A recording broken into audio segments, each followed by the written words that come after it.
So we're finally basically getting through the first week of the playoffs. Remember, we sat here and it was our day one. We had a quadruple header and we were celebrating the beginning of the playoffs. So now that we've seen a full week of it, we thought it'd be fun to go through and talk about who is the best player that we've seen so far this week of playoffs. And we'll start with you, Jalen. Wow, it's tough. Nobody's happier to see Memphis in the playoffs, and I'm glad you got an interview job. But this has to be Luka. Is there a better performer currently in the playoffs? Like Woj asked me yesterday, like, he the best performer in the league, and he stumped me with the answer because I had to truly think about it. And this narrative that Luka can't be dominant against the best wing defenders and most athletic wing defenders in the league, that's been dispelled. How about Patrick Beverley? He got him benched, basically.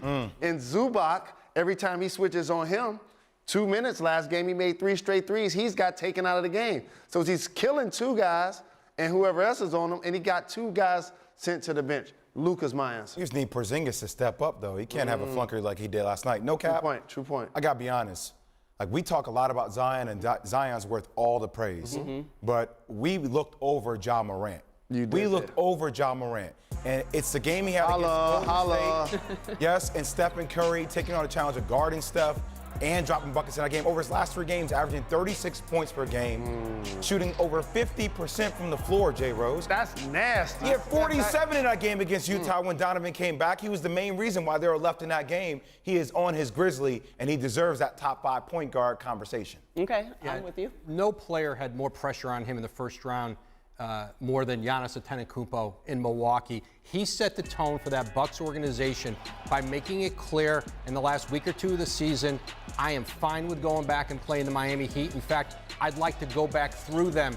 And Milwaukee made a decision that we are going to focus on playing well going into the playoffs, not trying to mess with our seeding. You wonder if that impacted the Clippers and how they started out in this series. And you saw Milwaukee, after they got through that tough game 1 against the Heat, dominated them the rest of the way, and now the Bucks are a very dangerous team in these Eastern Conference. So we acknowledged Dallas, Memphis, and Milwaukee. So I would like to ask you for the first week of the playoffs. Yeah. Y'all already know What interests you the most? Go ahead. Y'all know what time it is, obviously, and it's not just because I'm from Atlanta, but I have to go with Trae Young because obviously the hopes and the dreams and everything of the entire city of New York was resting squarely on the shoulders of the Knicks.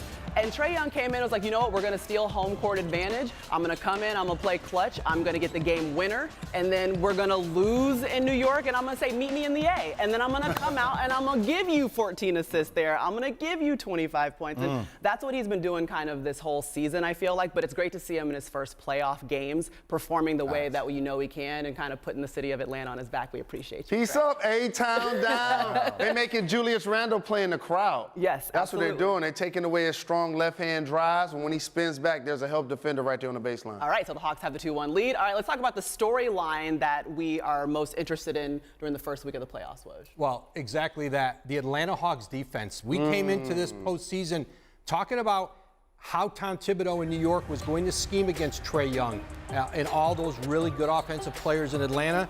But it's been Nate McMillan who has held Julius Randle, R.J. Barrett of the Knicks, both under 30% so far in these playoffs. Listen, the Hawks were one of the worst defensive teams in the league. That has changed under Nate McMillan, the interim coach, who's not going to be the interim coach much longer. You know, when this season's over, their run's over, you could expect he'll be named the full-time head coach of the Hawks. I'm going to talk about the guy that got the keys given to him by the franchise, and that's Kawhi Leonard. I mean, with the Spurs, he was a young pup that got the Finals MVP, got a World Championship. With Toronto, he came to that team on a 1-year mission, proved that he was a dominant player. Do you remember the conversation we were having off Kawhi that summer? Is he the best player in the world? Is he better than LeBron James? Is he better than Kevin Durant? Well, you got your team, you got Paul George on your team, you got Doc Rivers out of there, you got Ty Lue, your coach. And for them, even if it's 2-1 right now, big-time performance last night. Huge performance. I think it saved their season pretty much, but they have to pull themselves out of this funk against a really good Dallas team. And I want to compliment Dallas by letting Clipper fans know it's unacceptable for them to lose in the first round. It is absolutely unacceptable for this team to do so. And I'll stay in the West for mine. The Phoenix Suns and CP3's injury. Yeah. This squad last year, while they went 8-0 in the bubble, Monty Williams was the coach, Devin Booker was on the team, Ayton was on the team, Bridges was on the team.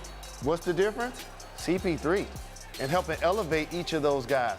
Now all of a sudden, with him being injured, a number 2 seed basically does not have a chance against the defending world champions. Wow. That's a really good one. That's a good storyline to watch. And I probably would have agreed with Jay Will if the Clippers had lost to the Mavericks, and gone down 0-3. But I'm going to go with the Bucks, Woj, because we've talked basically all year about them not worrying as much about the regular season. They're worried about the playoffs. I was worried about them in game 1 when it took an overtime victory, when Chris Middleton had to save the day and get the game-winning bucket. But then they outscored the Heat by 80 points over the last 3 games. We've seen Forbes come in 80 points, 8-0, dominated it.